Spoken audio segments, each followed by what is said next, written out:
I'm going to close the render view again and head back over into my render settings. I'm going to make at least one more custom AOV. You can make as many as you like.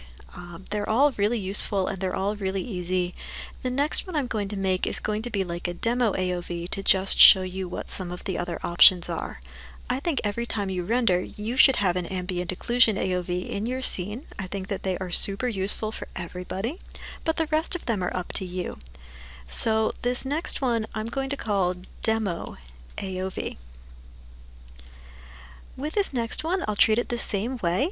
Here's my little pull down arrow. I will select AOV.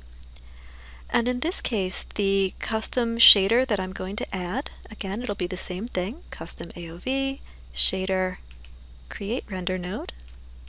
I'll go into the Arnold shaders, and in this case, I'm going to add an AI utility shader because the utility shader is super duper fun. So with the utility shader, I have this shade mode, and the shade mode, you'll see that I can set it to Lambert, flat, ambient occlusion, plastic, metal, and this n.I thing. So keep that in the back of your head. There's also color mode, and in color mode I can use color, normal, geometric normals, unbumped normals, primitive ID, uniform ID, object, and object ID. So there are some really useful things in here. And then finally I've got an overlay mode where I can use wire or polywire or none. So let's go ahead and run this render. We'll go over to camera shape. I'm going to go to the demo AOV, and it looks pretty terrible, so let's switch it over to Lambert. And with Lambert, I just get a nice flat white render. So if you're working on a lighting portfolio and you've been working with all of these beautiful materials, but you just want to show what your lighting looks like so that people can see your amazing light color, you can throw in one of these AI utility shaders and just set its shade mode to Lambert, and now people will be able to see how great your lighting is, which is super amazing because you are good lighting artists. I can also set this to flat, which will just give me flat squares. That's useful later on, trust me. This will do a quick ambient occlusion. It doesn't give you all the options the full ambient occlusion shader does, but it's quick. And then I've got plastic, if you like plastic better than Lambert, and metal, if you like metal better than Lambert. And again, these are different ways you can show off your lighting. I'll switch this to Lambert for a minute, and with it back in Lambert, I'm going to move over to overlay mode, because in overlay mode I can also throw on a wireframe. So we'll let that process through. And again, for my modelers out there who are thinking, how do I want to showcase my models?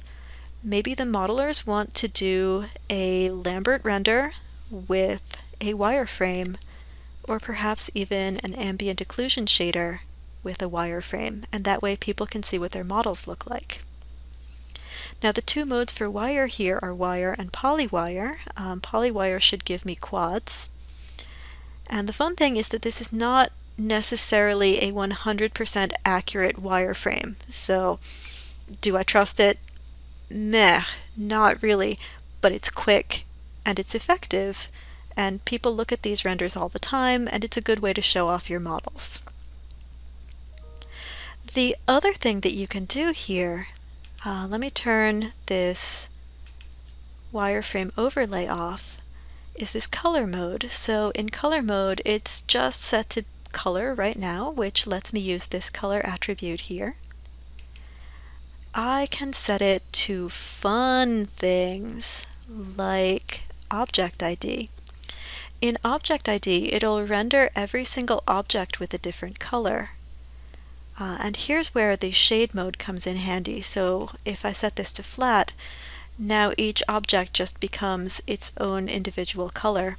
So if you're thinking that you might have to do some green screening or some masking to take objects out of the scene, a flat render in Object ID mode will make it really easy for you to select different objects in your composite, because in Photoshop you've got the Magic Wand tool, in After Effects you've got all of the green screen chroma key tools, and those make it really easy to remove by color, so this is supposed to make it easier to select your color.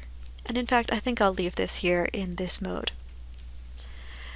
So before you set up your final render, I just want you to take a quick minute, go through, add yourself an ambient occlusion AOV, and think about one of these others, like a wireframe or an object ID, just so that you can practice a little bit with the utility node. I would also recommend, before you do your final render, turning up your camera AA samples, because if I go back to my beauty pass, you'll see that it is indeed quite grainy right now. So I'm going to do that, and I'm going to run a render sequence, and when that's done, I will show you how to put these AOVs together in Photoshop. Yeah, I'm just going to do Photoshop this time. I think I'm going to skip After Effects for now. So I'm going to turn my camera AAs up to probably around a 7. You might go higher. I think an AA at 7 took me about 5 minutes to render previously, so that's what I'm looking at here. So go ahead, try setting up your AOVs. Definitely get yourself an ambient occlusion. They are super useful. Take a look at the others and see if you like them, and when you're ready, go ahead, run a render sequence, and then come join me in Photoshop.